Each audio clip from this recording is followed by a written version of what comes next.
I uploaded a cover of Planet West Act 3 on the main channel, so I guess this is kind of mandatory now.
This is the Q Train.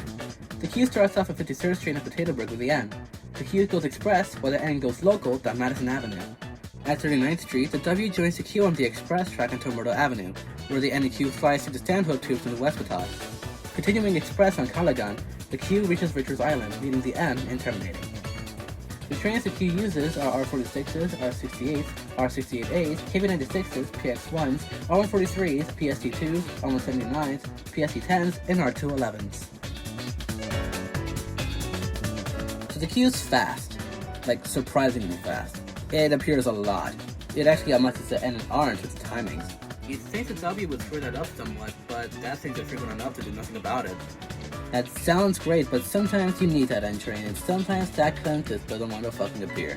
And when that happens, it gets real annoying hearing my voice and have to queue over and over again. But puns aside, the queue is just fast. The speed it can go feels pretty breakneck a lot of the time. But I suppose because of that breakneck speed, a lot of morons want to feel the thrill of running on a Q train before feeling their body split from their heads. It's quite common to see some 14-year-old fresh out of bombing their science test barely manage to hold on to the handles of a Q train, enough to where I don't think the operators are even surprised when one of them gets hit.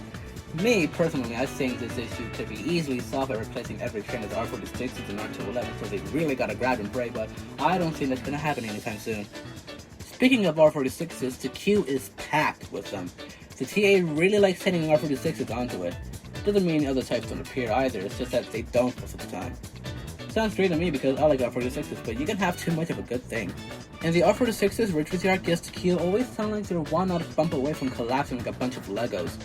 Like said in the B video, I think they mostly care about looks and actual functionality. Not to mention how often you find an R46 on the Q rocking some black duct tape, those things are just barely holding on. That's enough pre-ramble though, so it's time for a history trip. While the current Callaghan line opened in 1896 as the Bayview Railway, express service on the line wouldn't really be a thing until the line was bought out by the WPT, then called the Potato Brick Rapid Transit Company, in 1905, operating weekday and weekend rush hour service from Richards Island to Belmont Avenue, and then in 1907 to Calgary Street. Express trains would be extended to Potato Brick in 1908 with the opening of the Houston Bridge line. Thanks to this, express trains would be made to run all day, though becoming only a shuttle between Calgary Street and Washington Street at the times it originally didn't run. This would last only to 1912, when the Houston Bridge line extended downwards and got its own service. Express trains still ran to Washington Street, just only during rush hours and GOs.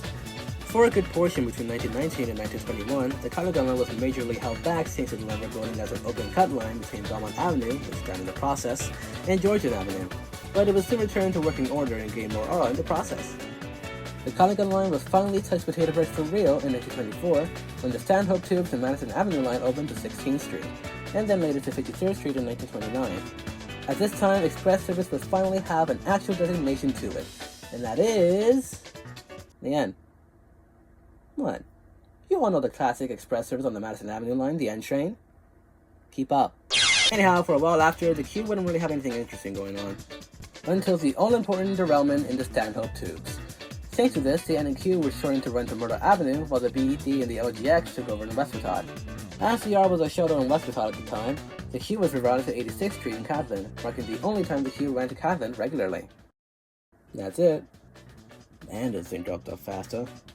You know, going over this made me realize just how much the queue actually plays like a banana to the end here. Express service on Calagun came later, and I hear the first train over the Stanhope Tubes when it was made and rebuilt was the N train.